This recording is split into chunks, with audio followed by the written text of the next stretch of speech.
Olha o 2024 aí, hein, gente? Começou, hein? Ano novo, vida velha. Porque se no ano passado teve mudança de governo, esse ano só teve virada de calendário mesmo, né? E nessa volta ao trabalho tem político fazendo balanço, como é o caso do Tarcísio de Freitas, tem golpista se enrolando com a justiça e tem o Lula vetando coisas que o Congresso aprovou e que vão dar bastante discussão.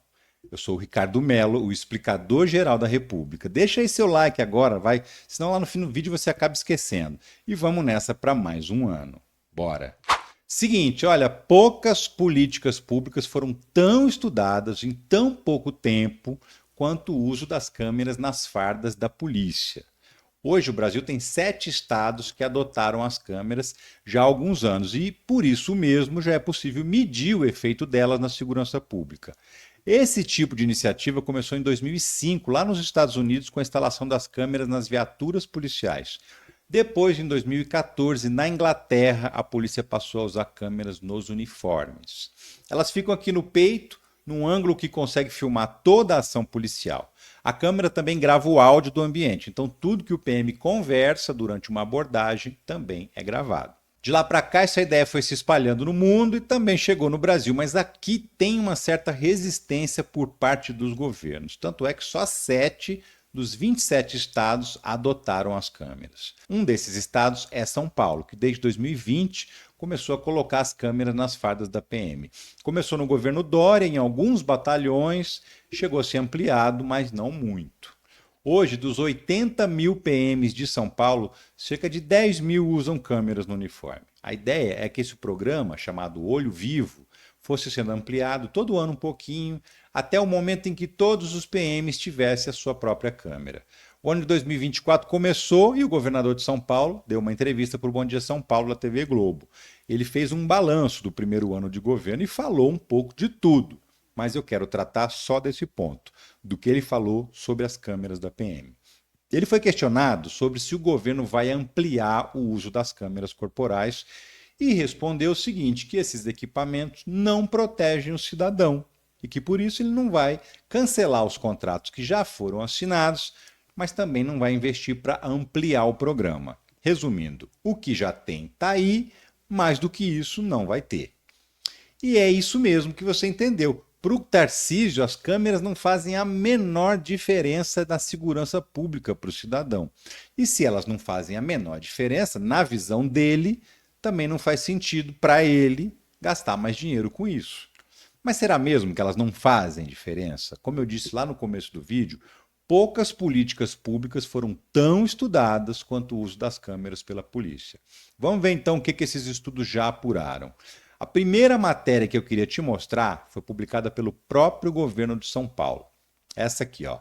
Câmeras corporais da PM têm impacto positivo, segundo o estudo da FGV, que é a Fundação Getúlio Vargas. Esse estudo revela o seguinte, que nos batalhões que adotaram as câmeras, as mortes provocadas pela polícia caíram 57%. As lesões corporais, ou seja, as agressões, caíram 63%.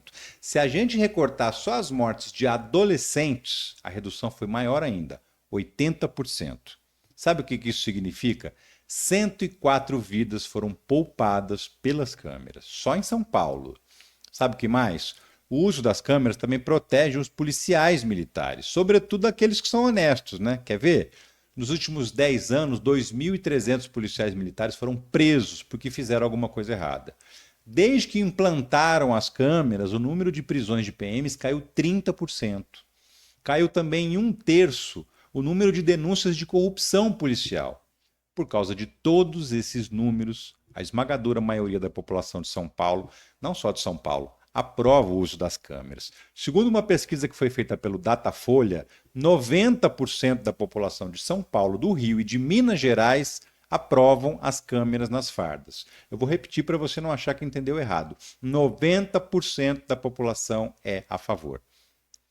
Isso virou um problema para quem não gosta da ideia. Por exemplo, o secretário de Segurança Pública, Guilherme Derrite, que é um ex-PM e que passou 2023 num vai e vem com essa história. Em janeiro do ano passado, ele deu uma entrevista e disse que o governo ia ampliar o uso das câmeras.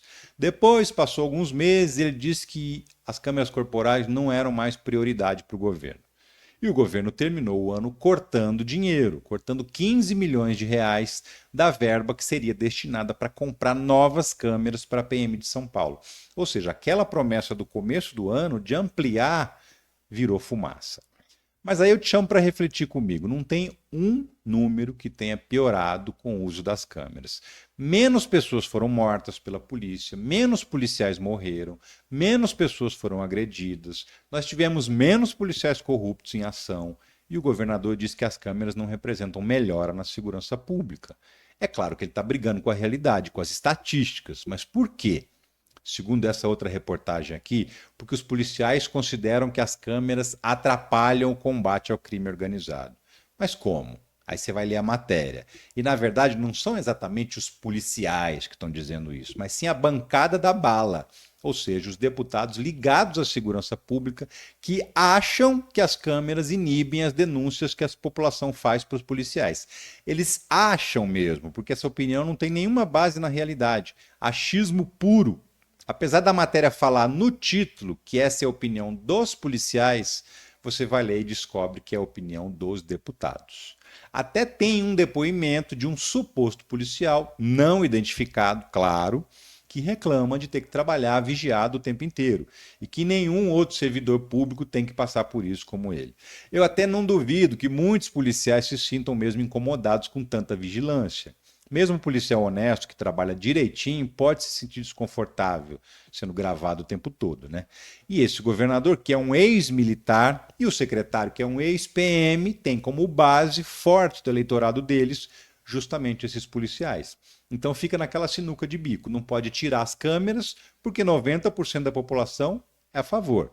Mas também não pode ampliar o programa, porque vai desagradar os policiais que não gostam do equipamento. E principalmente os deputados, na maioria, são aliados do governador e que são contra. E ele não vai contrariar os aliados, porque depois ele vai precisar dos votos desses aliados na Assembleia Legislativa. Ele se finge de morto para tentar agradar todo mundo, mas não agrada ninguém. Não diminui nem amplia, deixa como está. E toda vez que ele é perguntado, inventa uma desculpa e segue o baile. Passa logo para o próximo assunto e vamos nessa. Já está mais do que provado que as câmeras melhoram a segurança pública para todo mundo, para o cidadão, para o policial. As câmeras salvam vidas, inclusive daquele policial que se sente desconfortável com a gravação. E isso não sou eu quem está falando, são os números, as estatísticas. Para mim, teimosia pura e simples também. E para você, o que você acha? Você acha que as câmeras corporais ajudam na segurança pública? Ou você concorda com o argumento de quem é contra, hein? Diz aí no comentário. E ó, vamos mudar de assunto um pouquinho também. A primeira notícia do ano envolvendo o governo federal foi a sanção do Lula ao orçamento. Mas ele vetou alguns trechos da lei que tinham sido aprovados no Congresso Nacional, inclusive uma emenda fake news do deputado Eduardo Bolsonaro. Vou falar disso. Primeiro, dá uma olhada nessa matéria aqui. Lula sanciona a LDO com déficit zero para 2024, mas veta cronograma para emendas parlamentares. LDO é a Lei de Diretrizes Orçamentárias, ou, traduzindo do politiquês para o português, o Orçamento Federal para 2024. O governo enviou para o Congresso a sua proposta de orçamento para esse ano. Aí o Congresso discutiu, fez diversas alterações e aprovou. A lei agora chegou para o Lula sancionar. E ele assinou embaixo da maioria das mudanças que o Congresso fez, mas vetou algumas. E eu vou explicar. Uma das mudanças foi no fundo eleitoral. O Congresso aprovou 4,9 bilhões de reais para financiar as campanhas eleitorais desse ano para prefeito e vereador. A verba desse ano é mais que o dobro do valor das eleições de 2020. Esse dinheiro é repassado pela União para os partidos políticos, que depois distribuem para os candidatos pagarem as despesas das campanhas eleitorais. Lembrando que no Brasil o financiamento privado de campanha foi proibido já há alguns anos. Antigamente os políticos pediam dinheiro para as empresas para bancar as campanhas. Mas aí, depois de uma decisão do STF, as únicas doações privadas que são permitidas são as doações de pessoas físicas, que podem contribuir com o seu candidato preferido. Mas as empresas não podem mais doar, porque, segundo a decisão, isso estimulava a corrupção. Muitas empresas doavam, esperando depois receberem algum favor em troca. A gente teve várias denúncias de corrupção de políticos que ajudavam empresas e aí ia ver, descobri que tinham sido doadoras das campanhas deles. E sempre teve muito prefeito, governador e até presidente que usava o cargo para arrancar cada vez mais dinheiro das empresas, sempre com a desculpa que era para a campanha eleitoral. Então o STF decidiu que esse tipo de doação não pode mais e praticamente todo o financiamento das campanhas passou a ser feita com verba pública. Nessa cumbuca, o Lula resolveu não meter a mão. O Congresso aprovou a lei e ele sancionou. Mas teve alguns vetos também. O mais importante é sobre o cronograma para o pagamento das emendas parlamentares. Um dos trechos que foi vetado previa que o governo tinha que pagar o valor de cada emenda em no máximo 30 dias depois da divulgação das propostas. Outra coisa, os deputados queriam que as emendas para todos os municípios fossem pagas no primeiro semestre deste ano. E por quê? Porque assim dá tempo de os prefeitos usarem a grana antes do período da campanha eleitoral. Ele recebendo até 30 de junho, ele usa a verba e se beneficia na campanha pela reeleição, o que é ótimo para quem já é prefeito e está tentando se reeleger e é péssimo para todos os outros candidatos. Esse trecho também foi vetado pelo Lula porque obrigaria o governo a antecipar pagamentos antes mesmo de arrecadar o dinheiro. Sim, porque o governo, você sabe, ele vai arrecadando com os impostos um pouquinho, mês a mês, de janeiro até dezembro. Mas pela proposta que foi aprovada, ele teria que arranjar o dinheiro todo até o meio do ano, até junho, o que o governo considerou que era totalmente inviável.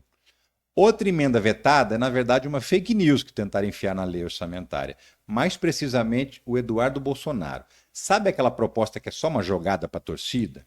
Então, é isso que aconteceu. Te explico. O Eduardo Bolsonaro fez uma emenda ao orçamento que proibia o governo de gastar dinheiro com os seguintes itens: invasão de propriedade privada, incentiva ao aborto fora das condições previstas na lei, incentiva cirurgias de mudança de sexo em crianças e adolescentes, incentiva a acabar com a família tradicional formada por homem e mulher. E também incentiva crianças e adolescentes para que elas tenham opções sexuais diferentes do sexo biológico. E por que o Lula vetou isso? Por uma razão muito simples, ou melhor, por duas. Primeiro, tudo isso já é proibido. Segundo, não existe na lei orçamentária nenhum item relacionado a isso. É uma invenção para gerar uma notícia para movimentar as redes sociais dele. Olha lá, ele defendendo os valores da família. O problema é que essa defesa foi feita em cima de algo que simplesmente não existe, nem na lei, nem no orçamento do governo. Como era só para fazer uma graça para o eleitorado conservador, mas não tinha sentido prático nenhum, o Lula vetou. O governo está confiante que o Congresso não vai derrubar esses vetos, mas já tem deputados falando que vão tentar derrubar alguns desses vetos. Não esse do Eduardo Bolsonaro, mas os outros relacionados a emendas parlamentares correm risco de cair, sim. E se os vetos forem derrubados, o governo ainda pode recorrer à justiça, o que também é uma possibilidade forte. Então agora, para a gente só resta esperar para ver. Outro tema para a gente tratar hoje é sobre o 8 de janeiro. A gente ficou acostumado a ver os buchas de canhão serem condenados, mas finalmente o Ministério Público Federal denunciou à Justiça o primeiro financiador dos atos golpistas do ano passado. É esse rapaz de barba aí que aparece ao lado do Bolsonaro nessa foto. O nome dele é Pedro Luiz Curunxi e ele mora em Londrina, no Paraná. Segundo a denúncia do MPF, o Pedro alugou 4 ônibus que levaram mais de 100 pessoas para Brasília para participar dos atos golpistas que quase destruíram, você se lembra, os prédios dos 3 poderes. Ele também é suspeito não só de ter pago, mas também de ter organizado os grupos que foram lá para atacar os prédios públicos. Segundo o Ministério Público Federal, o empresário cometeu 5 crimes: abolição violenta do Estado Democrático de Direito, golpe de Estado, associação criminosa armada, dano qualificado mediante violência e deterioração do patrimônio tombado. Se ele pegar a pena máxima, pode passar de 30 anos de cadeia. E ele é só o primeiro dos financiadores, mas dezenas de empresários estão na mira da polícia e do Ministério Público por suspeita de bancar financeiramente aquela bagunça toda. Isso é importante porque boa parte daquelas pessoas não tinham grana para estar lá. Boa parte daqueles golpistas só foram para Brasília porque tinha ônibus de graça, tinha comida de graça, acampamento de graça. E também, como já se sabe, tinha gente recebendo para estar lá. Teve empresário que mandou funcionário e também teve gente que pagou pessoas em situação de rua para fazer volume nos acampamentos golpistas. É por isso que eu chamo aquela turma de buchas de canhão. Porque quem estava por trás mesmo nem passou perto de Brasília. Bancaram todas as contas para mandar milhares de pessoas para lá, mas não foram. E estava demorando para denunciar os financiadores. Afinal de contas, semana que vem faz um ano do 8 de janeiro e os ricos, poderosos ainda estavam passando ilesos. Agora parece que vão começar a responder também. E por falar nisso, essa manchete aqui, ó, há uma semana do 8 de janeiro, o governo monitora mensagens sobre eventuais protestos. Sim, tem gente planejando voltar a Brasília no 8 de janeiro para tentar fazer tudo de novo. E o governo em questão aí não é o governo federal, não. É o governo de Brasília, que é o responsável pela segurança dos três poderes e que está fazendo esse monitoramento. Estão vigiando o grupo de Zap, de Telegram, redes sociais e monitorando o pessoal que está pensando em voltar a Brasília no 8 de janeiro.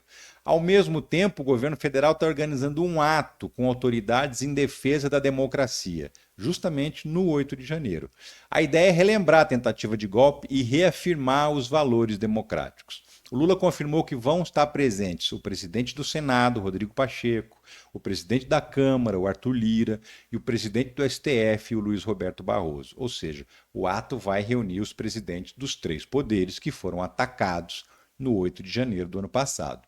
Todos os governadores de estado também vão ser convidados, mas já se sabe que alguns deles, os mais ligados ao Bolsonaro, não devem comparecer. Entre eles aí o Tarcísio de Freitas, de São Paulo, o Romeu Zema, de Minas Gerais, o Ratinho Júnior, do Paraná, o Jorginho Melo, de Santa Catarina, o Cláudio Castro, do Rio de Janeiro e o Ibanez Rocha, de Brasília. Pelo menos esses são considerados ausências garantidas. Mas o ato das autoridades vai acontecer.